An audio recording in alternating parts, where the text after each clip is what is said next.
Salut à toutes et à tous, c'est Sayo de la chaîne Sayoisme, expansion de la chaîne Neo Sayo et Berkay. On se retrouve sur cette chaîne pour des reviews de Lookism et de Manager Kim. Manager Kim qui au passage est bientôt fini. Lookism, dans la logique, à partir de maintenant, je sortirai les vidéos le vendredi soir pour les reviews. On va essayer de faire ça propre et d'être la référence dans les références FR, on va dire en format long. Et si vous voulez d'autres petites reviews que je proposerai, ça sera sur mon TikTok que je vous mets juste ici, Sayoisme. Et ne perdons pas de temps et lançons-nous sur la review du chapitre 567 et après, seconde vidéo, vous aurez celle du 568. A plus.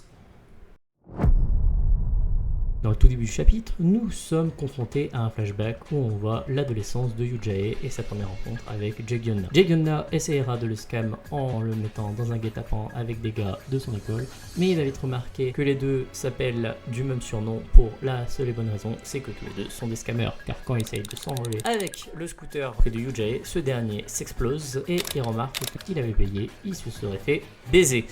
Donc on retrouve cette joyeuse bande de lurons qui se fait démonter par Yujae et on a une confrontation qui est un peu montrée, voilà, quelques coups transmis l'un à l'autre, un coup de pied, un coup de poing l'un à l'autre, un peu en mode counter. On voit que chacun a une maîtrise du style du Taekyon, l'un de la partie basse, l'un de la partie haute.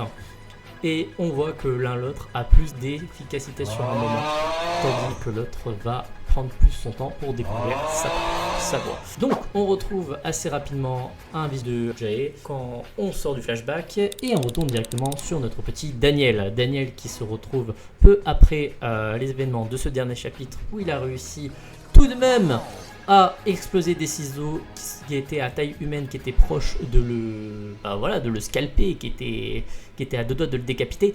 Et Daniel, pour rappel, durant le chapitre précédent, a ouvert la voie de son empath. Il a enfin réussi à débloquer, mais il ne comprend pas encore comment il a réussi à faire ça. Et on voit que c'est automatiquement, dès qu'il a vu la chose arriver vers lui, que ça a bougé instinctivement. Donc on peut très vite comprendre que la voix de Daniel fonctionne sur l'instinct, quelque chose qui est inné, quelque chose qu'il n'a pas besoin d'apprendre. C'est dès qu'il l'a assimilé, c'est instinctivement.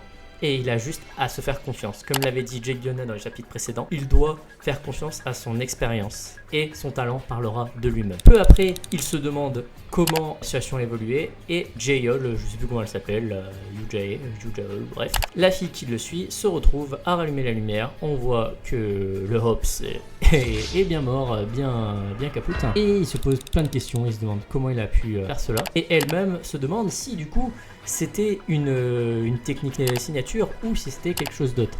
Et on voit bien que ce n'est pas comme Jae-gyonna avec son Overvoid turning technique, mais bien l'ouverture de la voie de Daniel. On voit qu'il n'est pas encore très conscient de tout cela. Et dans le chapitre, le plus on avance, plus elle commence à croire qu'il pourra battre le nouveau antagoniste de ce chapitre, mais aussi de cet arc du Divine Order, de Paiche Jonjo. Je vous avoue que là je fais la review, mais j'aime que les images devant les yeux, donc on essaye de faire du mieux qu'on peut. De ce fait, on continue avec la suite du plan où ils essayent d'atteindre enfin la sortie de ce putain de labyrinthe, parce que franchement, c'est hyper frustrant. Et on voit que nos protagonistes arrivent enfin à destination face à une grande porte où ils sont censés pouvoir s'en sortir. Ils essayent d'ouvrir et c'est un autre plan sur Samuel qui est dans une autre salle et dans une autre situation.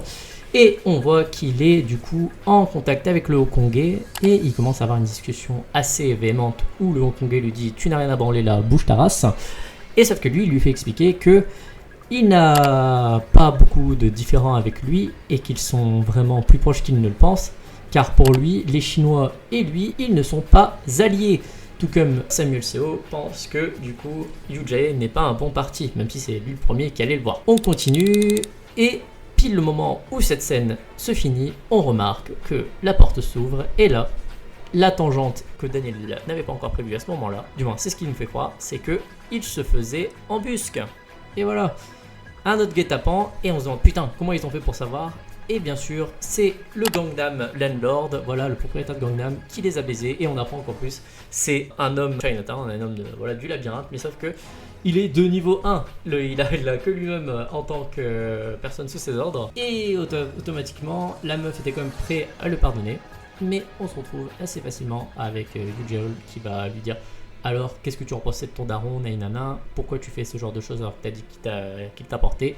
Et Le gros chien ose dire qu'il s'en bat les reins de son daron et que c'est bien fait qu'il soit mort, et elle lui expose la chautron. Bien sûr, Daniel va se retrouver dans cette impasse qu'il avait absolument prévue, hein, avec ses deux corps, où il permet de savoir, grâce à cette fameuse narcolepsie comme il adore dire à Jagiona, je suis narcoleptique. Mais du coup, il avait prévu cette variable et il avait prévu du renfort. Il avait déjà prévu d'appeler les gars du speed, sans certainement appeler directement Jagiona pour pouvoir les aider à s'enfuir, parce que le but était juste d'enlever UJ Hall et de s'enfuir. Bien sauf que Jagiona a décidé d'arriver à la rescousse et de finir le combat avec un dernier appel avec le flashback que nous avons vu dans les débuts du chapitre, où chacun à l'autre prend la pause et ils sont prêts à se foutre sur la chautron. Par contre, j'aimerais bien revenir sur un parallèle que j'ai vu à travers ce petit chapitre, c'est que la présence durant le dernier panel de UJ est beaucoup plus présente au niveau de la couleur que celle de Jagiona, où on voit qu'il y a quand même une certaine dominance de Jagiona, donc on voit que c'est l'un des rois de Incheon, dans le sens c'est le roi le plus dominant au niveau de la zone, voilà, il maîtrise plus de zones au niveau de la couleur, mais je pense aussi dans le sens que Jagiona, lui, n'a pas de voix comme il l'a dit, et qu'il a juste une technique signature, tandis que UJ, lui, a réussi à développer une voix. Et c'est ça qui va vraiment les différencier. On verra ça lors du second chapitre. C'était, j'allais dire Neo Sayo, mais non, c'était Sayoïs. C'était Sayo de la chaîne Sayoïsme. On se retrouve pour la prochaine vidéo juste quelques minutes après. Et la vidéo review a été assez rapide, mais je pense que je me rattraperai mieux sur la seconde qui sera beaucoup plus développée. C'était Sayoïsme. A plus et ciao!